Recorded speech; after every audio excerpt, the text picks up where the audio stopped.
और जब प्रोफेट मोहम्मद जब मक्का में आए अपने पूरे सैनिकों के साथ, तो जिस मक्का वालों ने उनको अपमानित किया था, जिस मक्का वालों ने उनको पत्थर से मारा था, जिस मक्का वालों ने उनकी जान लेने की कोशिश की थी और उनकी तकलीफ के चलते उनको हिजरत करनी पड़ी थी, उस मक्का वालों को उन्होंने प्यार से जीता।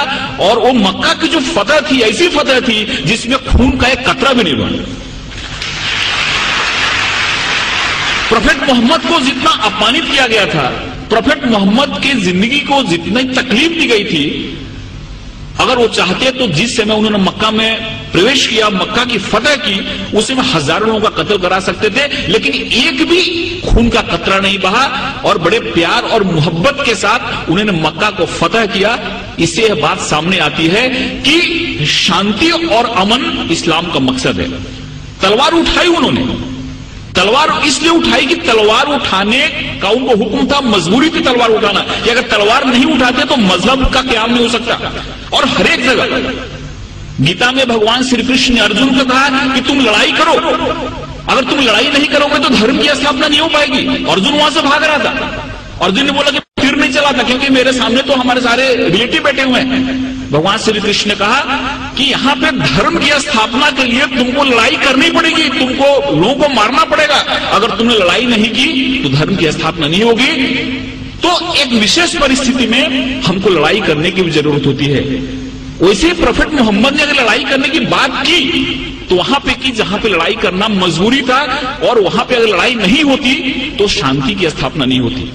इसलिए ये बात हमारे सामने आती है कि सबसे बड़ी जो बात है कि इस्लाम जहां जहां उन्होंने उनको जहां जहां वो लोगों को मार सकते थे, जहां जहां खून खराबा हो सकता था, वहां पे उन्होंने खून खराबा नहीं होने दिया।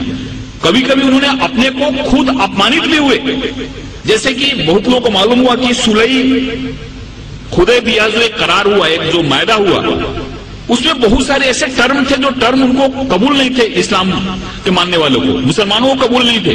लेकिन प्रोफेट मोहम्मद ने कहा कि अगर यह मायदा नहीं करता हूं तो बहुत बड़ा खून खराबा हो जाएगा और उस खून खराबे से बहुत लोग मारे जाएंगे। इसलिए चलो मेरा अपमान हुआ तो चलेगा, लेकिन शांति के लिए, अमन के लिए मैं करार करता हूं, जिससे बहुत बड़ी लड़ाई टल गई। ऐसे बहुत सारे उदाहरण हैं।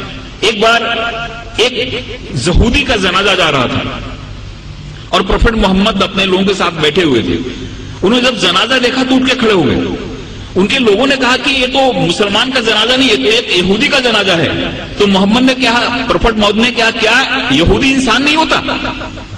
ये सारी चीजें हमारे सामने आनी चाहिए।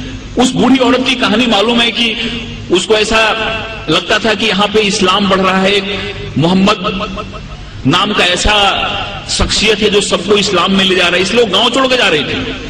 उसके सर पे गठरी थी और गठरी उठ नहीं रही थी। एक नौजवान आया और बोला कि माता जी मैं आपकी मदद करूं, आप चलो अपनी गठरी में गांव के बाहर छोड़ देता हूं। औरत ने उनको गठरी दी और वहां से नौजवान उस गठरी को अपने सर पे लिया और गांव के बाहर गया और बोला कि आप ठीक है, आप गठरी लो और जाओ। उस औरत ने पूछा कि कैसा नेक इंसान है जो अपने सर पे मेरी गठरी लेके जा रहा है। उसने पूछा कि तुम्हारा नाम क्या है? इन्होंने कहा कि मुझको मोहम्मद कहते हैं। जिसके डर से भाग रही थी वही इंसान उस औरत की गठरी को अपने सर पे ले जा रहा है और उसको मदद कर रहा है, और उसी दिन औरत इस्लाम में आ गई। जो औरत प्रोफेट मोहम्मद के सर पे हमेशा कचरा फेंका करती थी नमाज के जाते समय, रोज कचरा फेंकती थी उनके सर पे। एक दिन जब उसने कचरा नहीं फेंका तो मोहम्मद जब लौट रहे थे, प्रोफेट मोहम्मद, तो उन्होंने देखा और पूछा कि औरत कहाँ है? लोगों ने कहा कि वो बीमार पड़ी हुई है। वहां पे जाके उन्होंने उसकी तबीयत पूछी। उस औरत को लगा कि जिस इंसान को मैंने इतनी तकलीफ दी, जिसको इतना मैंने अपमानित किया, जिसके सर पे मैंने कचरा फेंका, वो कैसा इंसान है कि मैं मेरी तबीयत बिगड़ने पे मेरा हाल पूछने आ रहा है। और वहां पे इस्लाम उसने कबूल कर लिया।